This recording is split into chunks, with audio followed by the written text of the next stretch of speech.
FullTiltPoker.net presents Learn from the Pros. Intimidating group over there, huh? We continue to learn from the pros, presented by FullTiltPoker.net. I am Chris Rose, and time once again for our roundtable discussion, where four great pros have joined Howard Lederer here on the felt. Starting off with a two-time World Series of Poker bracelet holder, Jennifer Harman. Welcome. How are you? I'm good. Good to see you again. Thanks. Phil Ivey has 5 pieces of hardware to his name, including 3 back in 2002. What's going on, Big Phil? What's up, my man? It's all good. I see that. Chris Ferguson, big winner back in 2000, also has 5 bracelets. How you doing? Doing great, thank you. And finally, Lane Flack, 5 bracelets. Every time I see you, though, you keep complaining about the 2 you didn't get. That's not complaining. Yeah, he's an unlucky guy. Is that what it comes down to? All right, you know, guys, It's not a complaint. on this show, we focus a lot on all-in tournament play. But, look, there's people playing in their home games, or sometimes they'll step up to the table with you guys. You got to know when to quit. Do you guys put out limits on yourself? When you say, okay, I've hit that mark, good, I'm walking, Chris? No, I really don't. You want to play, as long as you're playing your best game, you want to keep playing, and as long as the game's good, you want to keep playing.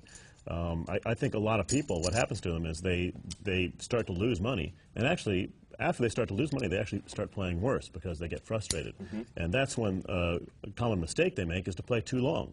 You want to quit when you're playing poorly. So actually, if you want to do anything, you want to have a stop once you've lost so much money. That's when you should quit. But that's not what most people do. And that's Right, what people do. and what happens when you start to lose, okay, guys thinking, yeah, it looks like I'm beat, but he's losing. Yeah. So maybe he's just steaming, and you know, so there's that little bit of doubt, and as long as the doubt's there, you aren't going to get Yeah, that's a someone big mistake people make is they quit too early when they're winning, and when they're losing, they stay and play all night. In order to get that That's a credibility recipe back. that's a recipe for disaster. A lot of the best poker players in the world end up going broke because of that. I mean, a good player knows he can gain that credibility back, but you're going to have to go through an X amount of hours of gaining your credibility and your table image back, and then the hours of using that to your ability. So right there is twice as long you have to sit at the table just with that alone. But does that happen to you? You guys are the best poker players in the entire world. I can't believe that you can't say, you know what, I can get it back. As far as that, I'm probably the big one. That I play when I'm losing. I have a lot of determination to get my money back, and sometimes it backfires. And you know, I end up losing more than I want to lose in a night, and that's probably one of my biggest weaknesses. You know, I mean, but you know, again, when I'm winning, I make up for it because when I'm winning, I play 30. Get out the way. I play 30, 36 hours.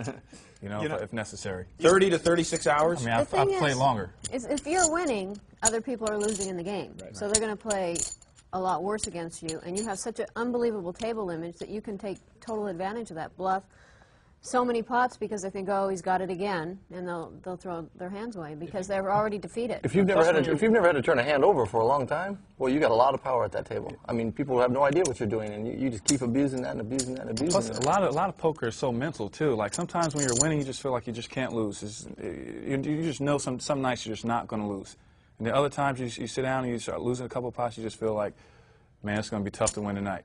So you know, a lot of poker is mental, and I just feel like sometimes you kind of could after you play a long period of time, you've been playing poker as long as we have, you know when it's time to quit.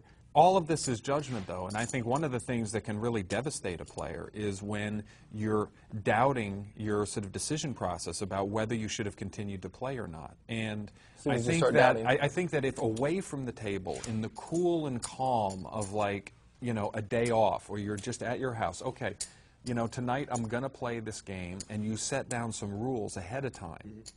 Then you're not sitting at the table going, oh, should I keep playing? Should I? If you've just laid down some rules, then when it's time to walk away, it's time to walk away, and then you don't have to beat yourself up later. God, I shouldn't have played. I should have played. You know, you just stick to the rules, and it's just so much easier on you. What's your threshold? You don't want to know what his threshold is. My threshold. Well, yeah, I do, actually. It entails 500 also. When my box is empty and I can't borrow anymore. No, I mean, it depends. Just It depends. You know, there's it depends also on how I'm feeling. You know, I mean, like sometimes I'm in a mood to play a long time, sometimes I'm not. For beginners, you just have to remember that you can quit loser. A lot of people just have a hard time quitting loser. That you can come back tomorrow and the same game's going to be there, and probably for the next 2, 3 years. It's a lifelong game. Don't think of, each individual night as an individual night. It doesn't matter when you play your next hand.